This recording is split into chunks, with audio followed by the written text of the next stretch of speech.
ಗಂಟೆ ಬೆಳಗ್ಗೆ 4 ಗಂಟೆ.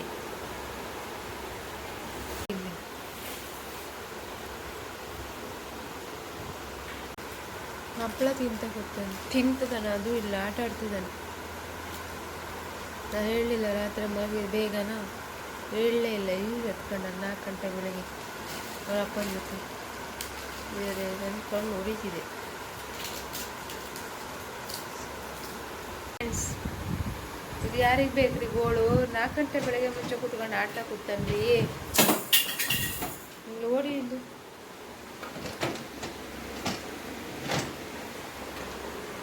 Hi friends, good morning. ಎಲ್ಲರೂ ಹೇಗಿದ್ದೀರಾ? ನಾನು ಸೂಪರ್ ಆಗಿದ್ದೀನಿ. ನೀವೆಲ್ಲ ಚೆನ್ನಾಗಿದ್ದೀರಾ ಅಂದ್ಕೊಂಡಿದ್ದೀನಿ. ಮತ್ತು ಫ್ರೆಂಡ್ಸ್, ಸಮಾಚಾರ ಏಯಪ್ಪ ಕತೆ ಗೊತ್ತಲ್ಲ. ಆದರೆ 4 ಗಂಟೆಗೆ ನನ್ನ ಮಗ ಎದ್ಕೊಂಡಿದ್ದು ಮಾರ್ರೆ, ಹೇಳಿದ್ನಲ್ಲ ಅವಾಗಲೇ. ಅವನು 7 ಗಂಟೆಗೆ ಮಲಗಿದ್ದ. ಹೇಳ್ತಾನೆ ಅಂತ ನೋಡ್ರಿ, ಹೇಳಲೇ ಇಲ್ಲ. 4 ಗಂಟೆಗೆ ಎತ್ಕೊಂಡು ಆಟ ಆಡ್ತಾ ಕೂತಾನೆ. ಅವರಪ್ಪನೂ 4 ಗಂಟೆ ಬೇರೆ ಡ್ಯೂಟಿಗೆ ಹೋಗ್ಬೇಕಿತ್ತು. ಅವರಿಗೂ ಸಮಸ್ಯೆ ಇದೆ, ಯಾಕಂದ್ರೆ ಹೋಗಕ್ಕೆ ಬಿಡಲ್ಲ. ಹೇಳ್ತಾನೆ ಹೆಂಗೆ ಕಣ್ ತಪ್ಪಿಸಿ ಹೋದರು. ಇವನು ಆಟ ಆಡ್ತಾ ಕೂತ್ಕೊಳ್ಳೋದ, ಮಲ್ಗಕ್ಕೆ ಬರೋಕ್ಕೆ ರೆಡಿ ಇಲ್ಲ. ಲೈಟೆಲ್ಲ ಆಫ್ ಮಾಡಿದೆ. ಸ್ವಲ್ಪ ಊಟ ಮಾಡಿರಲಿಲ್ಲ, ಸ್ವಲ್ಪ ಏನಾದರೂ ತಿನ್ಸೋಣ ಅಂತ ತಿನ್ನಿಸ್ದೆ. ಹಪ್ಪಳ ಕೊಟ್ವಿ, ಹಪ್ಪಳ ಹುರಿದಿದ್ದು ರಾತ್ರಿ. ಅದನ್ನೆಲ್ಲ ಇಡೀ ಹಾಸಿಗೆ ತುಂಬ ರಾಡಿ ಮಾಡಿ, ಆಮೇಲೆ ಒಂದು ಸ್ವಲ್ಪ ಸಿರ್ಲಾಕ್ ತಿನ್ಸೋಣ ಅಂತ ತಿನ್ನಿಸ್ರು. ಅದನ್ನು ತಿನ್ನಲಿಲ್ಲ. ಒಂದು ಸ್ಪೂನ್ ತಿಂದ ಅಷ್ಟೇ. ಹಸು ಇರಲಿಲ್ಲ, ಏನೋ ಎಂತ ಅಂತ ಗೊತ್ತಾಗಿಲ್ಲ. ಹೆಂಗೋ ಒತ್ತಾಯ ಮಾಡಿ ಹಾಸಿಗೆ ಒಳಗೆ ಮಲಿಸ್ಕೊಂಡೆ. ಸುಂದರಿರ್ತಾನೆ, ಅಲ್ಲೂ ಕುಣಿಯಕ್ಕೆ ನೋಡ್ತಾನೆ. 5 ಗಂಟೆ 5:15 ಆಗಿತ್ತೆ ನಾವು ಮಲಗ್ತಾ. ಇವಾಗ ಬೆಳಗ್ಗೆ ರಾತ್ರಿ ಬೇಗ ಮಲಗಿ ಒಳ್ಳೆ ಕಾಟ ಕೊಡೋಕೆ ಶುರು ಮಾಡೀನಿ. 2 ದಿನದಿಂದ. ಮೊನ್ನೆ ಲೇಟಾಗಿ ಮಲಗಿದ್ದ. ಆದರೆ ಅವ್ರ ಅಪ್ಪ ಇದ್ರಲ್ಲ, ನೀವು ಎಚ್ಚರ ಆಯಿತಾ? ಆಟಾಡೋ ಹುಚ್ಚುರ. ಅದ್ರಲ್ಲಿ ಆಟದ ಸಾಮಾನು ತಗೊಂಡು ಆಟ ಆಡ್ತಿದ್ದಾನೆ. ಎಂತ ಹೇಳೋದು, ನಮಗೆ ನಿದ್ದೆ ಹೇಳ್ತೀವಿ. ಓಕೆ ಫ್ರೆಂಡ್ಸ್, ಈಗ ಹಾಲು ಬಿಸಿ ಇಟ್ಟಿದ್ದೀನಿ. ತಿಂಡಿ ಮಾಡಬೇಕು. ದೋಸೆಗೆ ಅಂತ ನೋಡಬೇಕೀಗ. ಓಕೆ, ಮತ್ತೆ ಸಿಗ್ತೀನಿ. ಸ್ವಲ್ಪ ಕೆಲಸ ಎಲ್ಲ ಮಾಡ್ಕೊಂಡು. ಓಕೆನಾ? Bye friends. ನನ್ನ ಮಗ 9 ಗಂಟೆಗೆ ಎದ್ದ. ಈಗ ತಿಂಡಿ ಎಲ್ಲ ರೆಡಿ ಮಾಡಿದ್ದೀನಿ. ದೋಸೆ ಒಂದು 2 ತುತ್ತು ತಿನ್ನಿಸ್ದೆ, ತಿನ್ನಲಿಲ್ಲ. ಸ್ವಲ್ಪ ಶ್ರೀಕಂಠ ಬರುತ್ತಲ್ಲ, ಅದನ್ನು ಮಾತ್ರ ತಿಂದ. ದೋಸೆ ತಿನ್ನಲಿಲ್ಲ. ಈಗ ತಿಂಡಿ ಕೇಳೋದ, ಬೋಟಿ ಕೇಳೋದು. ಬೋಟಿ ಆಯಿತು, ಚೀಸ್ ಬಾಲ್ ಆಯಿತು. ಮತ್ತೆ ಅದೇ ಕೇಳೋದು. ತಿಂಡಿ ತಿನ್ನೋಕೆ ಕೇಳ್ತಾ ಇಲ್ಲ. ನನಗೊಂದು ಸ್ವಲ್ಪ ಖಾರ ಹಾಕಿದ್ದೆ ನಾನು ಇವತ್ತು. ಖಾರ ಆದರೆ ಅದೇ ಜಾಯಿಕಾಯಿ ಬಜೆ, ಅದು ಎಂಥದ್ದು ಹೆಸರೇ ಮಾಡ್ತದೆ, ಕಟುಕ್ರಾಣಿ ಎಲ್ಲ ಹಾಕ್ತೀವಿ. ಜೇಸ್ಟ್ ಅದು ಅದೆಲ್ಲ ಹಾಕಿದ್ನಾ. ಅದು ಸ್ವಲ್ಪ ಲೇಟಾಗಿ ತಿಂಡಿ ತಿನ್ಸೋಣ. ಗ್ಯಾಪ್ ಕೊಟ್ಟಿದ್ದೆ ಒಂದು ಅರ್ಧ ಗಂಟೆ. ಈಗ ತಿನ್ಸೋಣ ಅಂತ. ಏನು ತಿಂತಾನೋ ಬಿಡ್ತಾನೋ ಗೊತ್ತಿಲ್ಲ. ಟ್ರೈ ಅಂತೂ ಮಾಡ್ಬೇಕಾ. ಅದು ಜಾಯಿಕಾಯಿ ಬಜೆ ಯಾಕೆ ಹಾಕ್ತೀವಿ ಅಂದರೆ, ಜಾಯಿಕಾಯಿ ಜೀರ್ಣಶಕ್ತಿ. ಆ್ಯಕ್ಚುಲಿ ಮಟನ್ ಸರಿಗೆಲ್ಲ ಹಾಕ್ತಾರೆ, ನಂಗೆ ಗೊತ್ತಿರಲಿಲ್ಲ. ನಮ್ಮನೇಲಿ ಅಡುಗೆ ಮಾಡೋಕ್ಕೆ ನಮ್ಮನೇಲಿ ಅಡುಗೆ ಭಟ್ರು ಬಂದಾಗ ಅವ್ರು ಹಾಕೋದು ನೋಡಿದ್ನ. ಹಾಗಾಗಿ ಇದನ್ನು ಅಡುಗೆಗೂ ಬಳಸ್ತಾರಂತ ಅವಾಗ ಗೊತ್ತಾಗಿದ್ದು ನನಗೆ. ಜಾಯಿಕಾಯಿ ಬಜೆ ಸ್ವಲ್ಪ ನಾಲಿಗೆ ತಾಗ್ಸೋದ್ರಿಂದ, ತುಂಬ ಹಾಕೋದಲ್ಲ, ಚೂರು ಜಸ್ಟು ನಾಲಿಗೆಗೆಲ್ಲ ತಾಗೋ ಥರ. ನಾಲಿಗೆ ಚುರುಕಾಗುತ್ತಂತೆ, ಹಸು ಆಗುತ್ತೆ ಅಂತಾರಪ್ಪ, ಗೊತ್ತಿಲ್ಲ. ಜೀರ್ಣಶಕ್ತಿ ಎಲ್ಲ ಚೆನ್ನಾಗಾಗುತ್ತೆ. ಜಾಯಿಕಾಯಿ ಬಜ ಒಂದೇ ಒಂದು ಕಾಳುಮೆಣಸು ಹಾಕಿದೆ. ಸ್ವಲ್ಪ ಹೊಟ್ಟೆಲಿ ಉರಿ ಬರುತ್ತೆ. ಉರಿ ಬಂದರೆ ಹೊಟ್ಟೆ ಹಸು ಆಗುತ್ತೆ. ಉರಿ ಬಂದಾಗ ಊಟ ಮಾಡ್ತಾರೆ ಅಂತೇಳಿ. ಆಮೇಲೆ ಕಟುಕ್ರಾಣಿ ಅದು ಸ್ವಲ್ಪ ಕಹಿಯ ಇರುತ್ತೆ, ಅದರಿಂದ ನಂಜೆಲ್ಲ ಆಗಲ್ಲ ಅನಿಸುತ್ತೆ. ಅದಕ್ಕೆ ಅವರೆಲ್ಲ ಜೇಸ್ಟ್ ಮದುವೆ ಎಲ್ಲ ಸೇರಿ ಒಂದು ಸ್ವಲ್ಪ 1/4 ಚಮಚ ಆಗೋಷ್ಟು. ಮತ್ತು ತೀರ ಹಾಕೋಂಗೆಲ್ಲ ಇಲ್ಲ. ಒಟ್ರಾಶಿ ಹೆಂಗೆ ಬೇಕು ಹಂಗೆ ಹಾಕೋವಾಗಿಲ್ಲ. ಇದು ನಾವು ಹಾಕೋದು ನಮ್ಮ ಅಜ್ಜಿ ಕಾಲದಿಂದಲೂ ನಮಗೆಲ್ಲ ಹಾಕಿದ್ದಾರೆ. ಅದೇ ಮುಂದಕ್ಕೆ ಬಂದಿತ್ತು. ಅವರೆಲ್ಲ ಹೇಳಿದ್ರು. ಆದರೆ ಎಲ್ಲ ಆರೋಗ್ಯಕ್ಕೆ ಒಳ್ಳೇದು ಅಂತ ಏನು ಸೈಡ್ ಎಫೆಕ್ಟ್ ಯಾವೂ ಇಲ್ಲ. ಸೊ ಹಾಗಾಗಿ ಒಂಚೂರು ಹಾಕೋದ್ರೆ ಒಂಚೂರು ನಾಳೆಗೆ ಹಿಂಗೆ ತಾಗ್ಸೋದಷ್ಟೇ. ತೀರಾ ಏನು ಅದನ್ನೇ ಹಿಡ್ಕೊಂಡು ಕುಡಿಸೋದಲ್ಲ. ಅದನ್ನು ಹಾಕಿದ್ದ ಅದ್ರ ಸ್ಮೆಲ್ ನೋಡ್ರೆ ಆಗಲ್ಲ. ಅವ್ನು ಜಾಯಿಕಾಯಿ ಸ್ಮೆಲ್ಲಿಗೆ ವಾಂತಿ ಮಾಡ್ದಂಗೆ ಮಾಡ್ತಾನೆ. ಹಾಗಾಗಿ ಫ್ರೆಂಡ್ಸ್, ನಂದೆಲ್ಲ ಕೆಲಸ ಮುಗಿಸಿ ಸ್ನಾನ ಮಾಡಿ ಹೊರಗೆ ಬರೋಷ್ಟೊತ್ತಿಗೆ ನನ್ನ ಮಗ ಎದ್ದು ಅಳ್ತಾ ಇದ್ದ. ಅರ್ಧ ನಿದ್ದೆ ಮಾಡಿದ್ದಾನ, ಕಿರಿಕಿರಿ ಮಾಡ್ತಿದ್ದಾನೆ. ಈಗಲೂ ಅಳ್ತಾನೇ ಇದ್ದಾನೆ. ನಾನು ಇನ್ನೊಂದು ಸೇರಿ ಪೂಜೆ ಮಾಡಿದ್ವಿ. ಯಾಕೋ ನಿದ್ದೆ ಸರಿಯಾಗಿಲ್ಲ ಅನಿಸುತ್ತೆ, ಅದಕ್ಕೆ ತುಂಬ ಕಿರಿಕಿರಿ ಮಾಡ್ತಿದ್ದಾನೆ. ಹಸುವಾಗಿದೆಯಲ್ಲ, ತಿಂಡಿನೂ ಸರಿ ತಿಂದಿಲ್ಲ, ಊಟ ಮಾಡಲ್ಲ. ಮತ್ತೆ ಅವಳ ನೆನ್ಸಲ್ಲ. ನಿದ್ದೆ ಕಣ್ಣಿದೆ, ಮಲ್ಗಕ್ಕೆ ಕೇಳ್ತಾ ಇಲ್ಲ. ಏನೋ ಒಂಥರ ಮೂಡು ಸ್ವಿಂಗ್ ಇದೆ ಒಂದು ತಗೊಂಡು ನೀವು ಅವಳು ಬೇಡ. ಓಕೆ, ನಾವು ನೋಡ ನೀವು ಊಟ ಮಾಡ್ತಾನೆ ನೋಡಿ ಊಟ ಮಾಡಿಸಿ ಮತ್ತೆ ನಿಮ್ಮ ಜೊತೆ ಸಿಗ್ತೀನಿ. ಹೇಳ್ದಾನೆ ಎಲ್ಲ ಕೆಲಸ ಮುಗಿತಾ ಆಯ್ತು, 1:30 ಅಷ್ಟೊತ್ತಿಗೆ ಎದ್ದು ಕತೆ ಖತಮ್. ಫ್ರೆಂಡ್ಸ್, ನಮ್ಮ ಮನೆಯವರಿಗೆ 1 ವಾರ ಔಟ್ಡೋರ್ ಶೂಟ್ ಇದೆ ನಾಳೆಯಿಂದ. ಬಟ್ಟೆ ಪ್ಯಾಕ್ ಮಾಡಿಡಕ್ಕೆ ಹೇಳಿದ್ದಾರೆ. ಮೊದಲಿಂದಲೂ ಇದೇ ಕೆಲಸ, ಒಂದು ಬಟ್ಟೆ ಪ್ಯಾಕ್ ಮಾಡ್ಕೊಳ್ಳಲ್ಲ ರೀ, ಎಲ್ಲ ಪ್ಯಾಕ್ ಮಾಡಿ ಕೊಡಬೇಕು. ಈಗ ಒಂದು ಸ್ವಲ್ಪ ನನ್ನ ಮಗ ಬಂದರಿಂದ ನಾನು ಮಾಡ್ತಾ ಇರಲಿಲ್ಲ. ಇವತ್ತು ಮತ್ತೆ ಫೋನ್ ಮಾಡಿ ಹೇಳಿದ್ದಾರೆ ಬಟ್ಟೆ ಎಲ್ಲ ಪ್ಯಾಕ್ ಮಾಡಿಡು, ಮದುವೆ ಮನೆ ಇದೆ, ಮದುವೆ ಮನೆ ಡ್ರೆಸ್ ರೆಡಿ ಮಾಡಿದ್ರು, ಶೂ ರೆಡಿ ಮಾಡಿರು, ಅದು ರೆಡಿ ಮಾಡಿದ್ರು, ಇದು ರೆಡಿ ಮಾಡಿದ್ರು, ಎಲ್ಲ ರೆಡಿ ಮಾಡಿಕೊಡ್ಬೇಕು. ಇವತ್ತು ಸಣ್ಣ ಮಗುನ ಅಜ್ಜಿ ಇಷ್ಟೋ ತನಕ ನನ್ನ ಮಗನ ರಗಳೆ ಆಗಿದೆ. ಈಗ ಮನಸ್ಸು ಎಲ್ಲ ಪ್ಯಾಕ್ ಮಾಡ್ಕೊಂಡು ಶುರು ಮಾಡಿದ್ದೀನಿ. ಎಲ್ಲೆಲ್ಲ ಅದಾಗ ಅಂತ ಹುಡ್ಬೇಕಾದ್ರೆ ತಲೆ ಕೆಟ್ಟು ಹೋಗ್ತಿದೆ. ಆ್ಯಕ್ಚುಲಿ ಫ್ರೆಂಡ್ ಒಂದು ಮದುವೆ ಇದೆ, ನಾನು ಮೊನ್ನೆ ವಿಡಿಯೋದಲ್ಲಿ ಸಚಿನ್ ಅಂತ ಹೇಳಿದೆ, ಅವ್ರ ಮದುವೆ. ನಾನು ಹೋಗ್ಬೇಕಂತ ಸೀರೆ ಎಲ್ಲ ತರಿಸ್ಕೊಂಡಿದ್ದೆ, ಊರಿಲ್ಲ ಹೋಗೋಕ್ಕಾಗಲ್ಲ, ಇಲ್ಲ ಟುಸ್ಸತ್ತು ಏನು ಮಾಡೋಂಗಿಲ್ಲ ಪೂನಾದಲ್ಲಿ. ಸೊ ನಾಳೆಯಿಂದ 1 ವಾರ ಔಟ್ಡೋರ್, ನಾನು ನನ್ನ ಮಗ ಇದ್ದರೆ ಎಂಜಾಯ್ ಮಾಡ್ತೀವಿ. ಎಂತ ಎಂಜಾಯ್ ಮಾಡೋದಿಲ್ಲ, 5 ಹಬ್ಬದಾಗ ನಾಳೆಯಿಂದ ಮಾಡ್ಕೊಡ್ಬೇಕು ರೀ ಒಂದೊಂದ್ಸರಿ.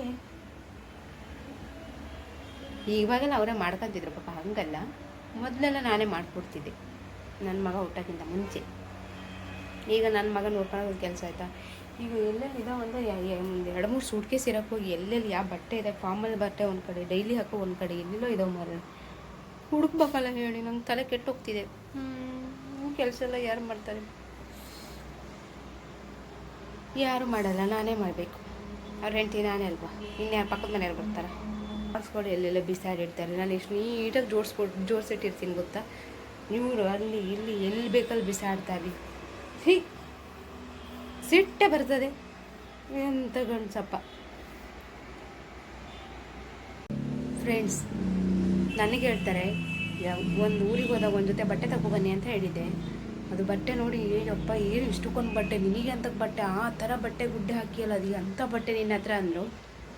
ಇವತ್ತು ಇವ್ರ ಬಟ್ಟೆ ಜೋಡಿಸ್ಬೇಕಾರೆ ಇಲ್ಲಿ ನೋಡಿ, 1 ಬ್ಲ್ಯಾಕ್ ಶರ್ಟು, 2, 3, ಒಳಗಡೆ 2 ಪ್ಯಾಕ್ ಮಾಡೀನಿ, 5, ಇವತ್ತೊಂದು ಹಾಕೊಂಡು ಹೋಗಿದ್ದಾರೆ 6, ನಾನೇ ಒಂದು ಯೂಸ್ ಮಾಡ್ತೀನಿ ಒಂದು 7, ಅಲ್ಲದೆ ಎಕ್ಸ್ಟ್ರಾ ಒಂದು ಆಗಲ್ಲ ಅಂತ ಅಂದ್ಕೊಡಿ 8 ಬ್ಲ್ಯಾಕ್ ಶರ್ಟ್ ಇದ್ದಾವೆ. 8 ಎಲ್ಲೋ 8 ಒಂದಿನ ಇಟ್ಟು ನಿಮಗೆ ತೋರಿಸ್ತೀನಿ ತಡೀರಿ. ಇವರಿಗೆ ಅಂತ ಹೇಳ್ಬೇಕು ನಾನು, ಬರೀ ಬ್ಲ್ಯಾಕು ವೈಟು. ಯಾರು ನೋಡೋದು ದಿನ ಬ್ಲ್ಯಾಕ್ ಶರ್ಟ್ ಹಾಕೊಂಡು ಹೋಗೋದು ನೋಡಿದ್ರೆ, ಇವತ್ತು ದಿನ ನಿನ್ನೆ ಹಾಕೊಂಬಂದಿದ್ದೆ, ಇವತ್ತು ಹಾಕೊಂಬಂದ ನೀವು. ನಾನು ಎಷ್ಟೋ ಸರಿ ಹೇಳಿದೆ, ಅದು ಎಂತಕ್ಕೆ ಯಾವಾಗ ನೋಡು ಬ್ಲ್ಯಾಕ್ ಹಾಕ್ತೀರಾ ಅಂತ. ನನಗಿಷ್ಟ ಈ ಥರನ 8 ಬಾಪ್ರೇ, ತಲೆ ಹುಚ್ಚಿಡಿತೈತೆ ಕಡ್ರಿ. ಯಾವ್ದಂತ ನಾನು ಪ್ಯಾಕ್ ಮಾಡಲಿ? ಅಪ್ಪ ಬರೀ ಬ್ಲ್ಯಾಕೇ ಇದಾವೆ, ತುಂಬಿಡು 4, 7, 8 ಶರ್ಟು ಅಂತಾರೆ. ಯಾರು ತುಂಬಿಡಲಿ? ನಾನು ಇದರಲ್ಲಿ 8 ಬ್ಲ್ಯಾಕೇ ತುಂಬಿಟ್ರೆ ಚೆನ್ನಾಗಿರುತ್ತೆ, ಮಜಾ ಇರುತ್ತೆ ಒಳ್ಳೆ. ಮೇಲ್ಗಡೆ ಒಂದು ವೈಟ್ ಇಟ್ಟು ಎಲ್ಲ ಅಡಿಗಡೆ ಒಂದ್ರ ಕೆಳಗೆ ಅಷ್ಟು ಬ್ಲ್ಯಾಕ್ ಇಡ್ತೀನಿ. ಅಲ್ಲಿ ಹೋದ್ಮೇಲೆ ತಲೆ ಕೆಡಿಸ್ಕೊಬೇಕು, ಇದೆಯಾ ಅಂತ ಪೂರ್ತಿ ಬ್ಲ್ಯಾಕ್ ಶರ್ಟ್ ಕಾಣ್ತಿದ್ದಾವಲ್ಲ ಅಂತ. ಹಾಗೆ ಮಾಡ್ತೀನಿ, ಮಾಡೋಣ ಅನಿಸುತ್ತೆ. ಮತ್ತು ಪಾಪ ಅಲ್ಲಿ ಡ್ಯೂಟಿ ಮಾಡೋಷ್ಟೊತ್ತಿಗೆ ನನ್ನ ಗಂಡ ಮರ್ಯಾದೆ ಹೋಗೋದಲ್ಲ, ದಿನ ಒಂದೇ ಕಲರ್ ಶರ್ಟ್ ಹಾಕೊಂಡ್ಬಂದರೆ ಎಂತ ಮರ್ರೆ ಇದು. ಅಲ್ಲ, ನನಗೂ ಬ್ಲ್ಯಾಕ್ ಇಷ್ಟ, ನಾನು ಹೇಳಿದೆ ನಂಗೊಂದು ಕೊಡಿಸಿ ಅಂತ. ನೀನು ನನ್ನ ಥರ ಬ್ಲ್ಯಾಕ್ ಹುಚ್ಚಿ ಹತ್ತಿದೆಯಲ್ಲ, ಯಾಕೆ ಕೇಳು? ಬ್ಲ್ಯಾಕ್ ಕಲರ್ ಅಂದರೆ ನನಗೂ ಇಷ್ಟ ಅಂತೇಳಿ ಬ್ಲ್ಯಾಕು ವೈಟ್ ಶರ್ಟ್ 5 ಇದ್ದಾವೆ. ಮತ್ತು ಮಿಕ್ಸ್ ಕಲರ್ ಪ್ಲೈನ್ 5 ಇದ್ದಾವೆ. ಇದು ಪ್ಲೈನ್ ನಾನು ಹೇಳ್ತಿರೋದು, ಬ್ಲ್ಯಾಕ್ 8. ಈ ಥರ ಮಿಕ್ಸು ಎಲ್ಲ ಡಿಸೈನ್ ಇರೋವೆಲ್ಲ ಸುಮಾರು ಇದ್ದಾವೆ. ಎಲ್ಲ ವೈಟು ಬ್ಲ್ಯಾಕು ಬಿಟ್ಟರೆ ಬೇರೆ ಕಲರ್ ಸ್ವಲ್ಪ ಕಮ್ಮಿನೇ. ಒಂದು ರೇಂಜಿಗೆ ಪ್ಯಾಕ್ ಮಾಡೀನಿ. ಒಂದು ಸಾಕ್ಸು, ಶೂ ಎಲ್ಲ ರೆಡಿ, ಫಾರ್ಮಲ್ ಶೂ, ಆ ಶೂ ಈ ಶೂ, ದೇವರೇ. ಅವರು ಸೂಟ್ ಕೇಸೇ ತುಂಬೋದು. ನಾನು ಸೂಟ್ ಕೇಸ್ ತುಂಬಲಿಲ್ಲ, ಬ್ಯಾಗಿಗೆ ತುಂಬಿನಿ. ಈಗ ಬಂದೇನು ಸೂಟ್ ಕೇಸ್ ತಗೊಳ್ತಾರೆ ಅಂತದ್ದು ಅಷ್ಟು ಆಗ್ತಿದೆ. ಸರಿ, ಅದನ್ನು ತೋರ್ಸೋಕ್ಕೆ ನಾನು ಆ್ಯಕ್ಚುಲಿ ಬಂದಿರೋದು, 8 ಬ್ಲ್ಯಾಕ್ ಕಲರ್ ಟೀ ಶರ್ಟ್ ತೋರ್ಸೋಕ್ಕೆ. ಫ್ರೆಂಡ್ಸ್, ನಮ್ಮನೆಯವ್ರು ಬ್ಯಾಗ್ ಪ್ಯಾಕಿಂಗ್ ಆಯಿತು, ಔಟ್ಡೋರಿಗೆ ಎಲ್ಲ ರೆಡಿ ಮಾಡಿ ಇಟ್ಟಿದ್ದೀನಿ. ಒಂದು ಸಾರಿ ನೈಟ್ ಬಂದು ಎಲ್ಲ ನೋಡ್ಕೊಳ್ತಾರೆ, ಯಾವ್ದಾದ್ರು ಬೇಕು ಯಾವ್ದಾದ್ರು ಬೇಡ. ನಾನು ಒಂದು ರೇಂಜಿಗೆ ರೆಡಿ ಮಾಡಿ ಇಟ್ಟಿರ್ತೀನಿ, ಯಾವ್ದಾದ್ರು ಅಂದಾಜು ಗೊತ್ತಿರುತ್ತೆ. ಆಲ್ಮೋಸ್ಟ್ ಇಷ್ಟು ವರ್ಷದಿಂದ ರೆಡಿ ಮಾಡ್ತಾ ಬಂದಿದ್ದೀನಿ, ಹೀಗೆ ರೆಡಿ ಮಾಡಿ ಇಟ್ಟಿದ್ದೀನಿ. ಅವ್ರು ನೈಟ್ ಬಂದು ಯಾವ್ದು ಬೇಕು ಬೇಡ ಇಟ್ಕೊಂಡು ಬೇಡದಿರ ಎತ್ತಿರ್ತಾರೆ. So done. ವಾಚ್ ಎಲ್ಲಿದೆ ಗೊತ್ತಿಲ್ಲ, ವಾಚ್ ಒಂದು ಇಟ್ಟಿಲ್ಲ. ಕೇಳಬೇಕು ನೋಡೋಣ, ಒಂದು ಬಾಕಿ ಇದೆ. ರೆಡಿ ನೋಡಿ, ಇದೆ ನಾನು ರೆಡಿ ಮಾಡಿ ಇಟ್ಟಿರೋದು. ಆ್ಯಕ್ಚುಲಿ ಫಾರ್ಮಲ್ ಶೂಟ್ ಮಾತ್ರ ಇಟ್ಟಿರೋದು ನಾನು ಮದುವೆಗೋಸ್ಕರ. ಬಾಕಿ ಶೂನೆಲ್ಲ ಅವ್ರು ಬಂದು ತೊಗೊಳ್ತಾರೆ. ಯಾವುದ್ಯಾವುದೋ ಒಂದೆರಡು ಶೂ ಅದೇ ನನಗೆ ಯಾವುದು ಅಂತ ಇಡೋದು ನಾನು. ಅದಕ್ಕೆ ಅದೊಂದು ಕೆಲಸಕ್ಕೆ ಹೋಗಿಲ್ಲ. ಇನ್ನು ಒಂದೇ ಒಂದು ಜೊತೆ ಶೂ ಇಟ್ಟಿದ್ದೀನಿ ಮದುವೆಗೋಸ್ಕರ. ಅದೇ ಫ್ರೆಂಡ್ಸ್, ನನ್ನ ಮಗ ಮಲಗಿದ್ದಾನೆ. ಹೇಳ್ದೆ ನಾನು ಸ್ವಲ್ಪ ಕಿರಿಕಿರಿ ಮಾಡ್ತಾಯಿದ್ದ, ನಿದ್ದೆಗೂ ಯಾಕು ಒಂಥರ ಅವ್ನು ಮೂಡ್ ಸರಿ ಇಲ್ಲ ಇವತ್ತು. ಇದು ಮಲಗಿದ್ದಾನೆ. ಎಷ್ಟೊತ್ತಿಗೆ ಹೇಳ್ತಾನೆ ಗೊತ್ತಿಲ್ಲ. ಎಷ್ಟೊತ್ತಿಗೆ ಹೇಳ್ತಾನೆ ಅನ್ನೋಷ್ಟೊತ್ತಿಗೆ ಹೆಜ್ಜೆ ಸೌಂಡ್ ಆಯಿತು. ಎದ್ದ ಅನಿಸುತ್ತೆ. ನೋಡೋಣ ಎದ್ದ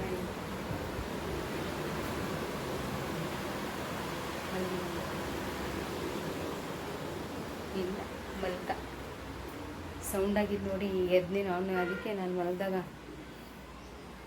ಗುಡ್ಸ್ ಎಲ್ಲ ಕ್ಲೀನ್ ಮಾಡಿಕೊಂಡೆ. ಕಾಫಿ ಕುಡಿಬೇಕು. ರಾತ್ರಿಗೆ ಅಡುಗೆ ಎಂತ ಮಾಡೋದು ತಲೆಯಲ್ಲಿ ಹುಳ ಬಿಡ್ಕೊಳ್ಳೋದಿದೆ. ಏನು ಅಡುಗೆ ಮಾಡೋದು ಅನ್ನೋದೇ ಚಿಂತೆ ಮಾಡ್ತಾರೆ. ಅರ್ಥನೇ ಆಗೋಲ್ದು. ಇವತ್ತಿಡೀ ಹೇಳಿದ್ನಲ್ಲ, ಯಾಕೋ ಮೂಡ್ ಸರಿ ಇಲ್ಲ. ಗುರ್ರ ಅಂತದಾನೆ, ಬರೀ ಹೇಳ್ತಾನೆ. ಅವನು ಡಾಲಿ ಜೊತೆ ಆಟ ಆಡ್ತಾ ಇದ್ದಾನೆ. ಈಗ ಒಂಚೂರು ಇಟ್ಕೊಂಡಾನೆ ಆಟದ ಸಾಮಾನು ಅಂತ. ಬರೀ ಹೇಳ್ತಾನ್ರಿ. ಅಯ್ಯಪ್ಪ, ಕಿಡಿ ಕಿಡಿ ಕಿಡಿ ಮಾಡ್ತಿದ್ದಾನೆ. ಕಿಡಿ ಕಿಡಿ ಕಿಡಿ ಕಿಡಿ ಕಿಡಿ. ಹಾಯ್ ಮಾಡಿಲ್ರಿ ಇವು. ಹಾಯ್. ಅಬ್ಬಾ ಪರವಾಗಿಲ್ಲ, ಈಗ ಒಂಚೂರು ಸರಿಯಾಗಿದ್ದಾನೆ. ಹಾಯ್ ಹಾಯ್, ಎಲ್ಲರೂ ಹೇಗಿದ್ದೀರಾ? ನಾನಿವತ್ತು ಸ್ವಲ್ಪ ಅಳುಮುಂಜಿ ಆಗಿದ್ದೀನಿ. ನೋಡಿ ನೀವು ಅಂತ ಅಳ್ತಾ ಇದ್ದ. ನಾನಿಗೂ ಮೂಡ್ ಚೇಂಜ್ ಆಗ್ತಾ ಇರುತ್ತಲ್ವ, ನಮ್ಮ ಥರನೇ. ಅವನೀಗ ಹಾಲು ಬಿಸ್ಕೆಟು ತಿನ್ಕೊಂಡು ಅಬ್ಬಿ ಜೊತೆ ಕೂತ್ಕೊಂಡಾನೆ. ಭಾರಿ ಕಿರಿಕಿರಿ ಮಾಡ್ತಿದ್ದೆ. ಸ್ವಲ್ಪ ಕೆಳಗಡೆ ಕರ್ಕೊಂಡು ಹೋಗಿ ಬರ್ತೀವಿ. ಏನಕ್ಕೂ ಮಾತೆ ಕೇಳ್ತಿಲ್ಲ. ಅಳು ಅಳು ಅಳೋದು ಒಂದೇ. ಹಂಗೆ ಸ್ವಲ್ಪ ಕೆಳಗಡೆ ಕರ್ಕೊಂಡು ಹೋಗಿ ಬರೋಣ ಅಂತ ಹೊರಟೆ. ಇದು ಯಾಕೋ ಲಿಫ್ಟ್ ನೋಡಿದ್ರೆ 2 ಸ್ಟ್ರಕ್ ಆಗಿದೆ.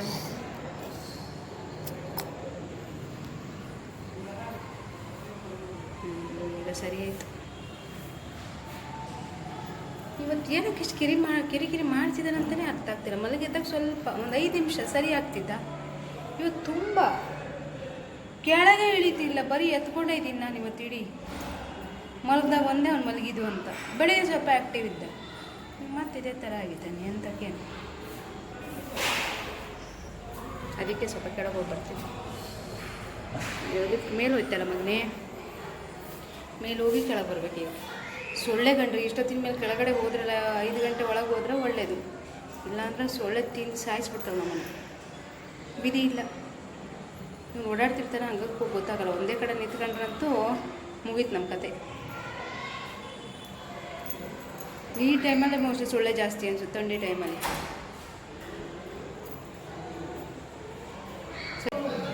ಚಲೋ ಫ್ರೆಂಡ್ಸ್, ಲಿಫ್ಟ್ ಬಂತು, ಹೋಗ್ತೀವಿ. ಈ ಥರ ಮಣ್ಣಲ್ಲಿ ಆಡೋಕ್ಕೆ ಅಲ್ಲಿ ನಾಟಕ ಮಾಡಿದಾರ್ದ ಅಲ್ಲನಾ. ಸ್ಮೈಲ್ ನೋಡಿ, ಖುಷಿ ಅದ. ಬಕೆಟಿಗೆ 10 ತೆಗಿಬೇಕೇನು ನೋಡಿ. ನಮ್ಮನೇಲಿ ಇವತ್ತು ಎಗ್ ಬಿರಿಯಾನಿ. ಏನು ಮಾಡೋಣ ಅಂತ ಯೋಚನೆ ಮಾಡಿ ಸಂಡೇ ಅಲ್ಲ, ಹಾಗಾಗಿ ಎಗ್ ಬಿರಿಯಾನಿ ಮಾಡೋಣ ಅಂತ ರೆಡಿ ಮಾಡಿ ಇಟ್ಟಿದ್ದೀನಿ. ರೆಡಿ ಆಗ್ತಾ ಇದೆ ಎಗ್ ಬಿರಿಯಾನಿ ಮಾಡೋದು. ನನ್ನ ಮಗಗೆ ವೆಜ್ಜು, ಏನು ಮಾಡೋಕ್ಕಾಗಲ್ಲ, ನೀವು ಕೊಡ್ತಾ ಇಲ್ಲ ಮೊಟ್ಟೆ, ಹಾಗಾಗಿ ನನಗೆ ನಮ್ಮನೇಲಿ ಎಗ್ ಬಿರಿಯಾನಿ. ಓಕೆನಾ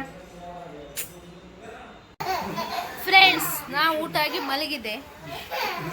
ಅವ್ರ ಅಪ್ಪ ಬಂದಂತ ಒಳಗಿದ್ದು ನೋಡಿ, ಇಲ್ಲಿ ಒಳಗೆ ಪರ್ದೆ ಒಳಗೆ ನುಕ್ಕು ನೋಡಂಗೇನೆ ಆಟ ಆಡೋಕ್ಕೆ.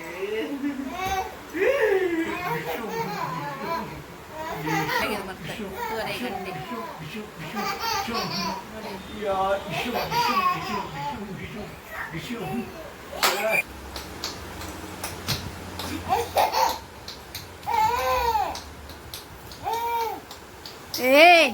ಎಂತದದು?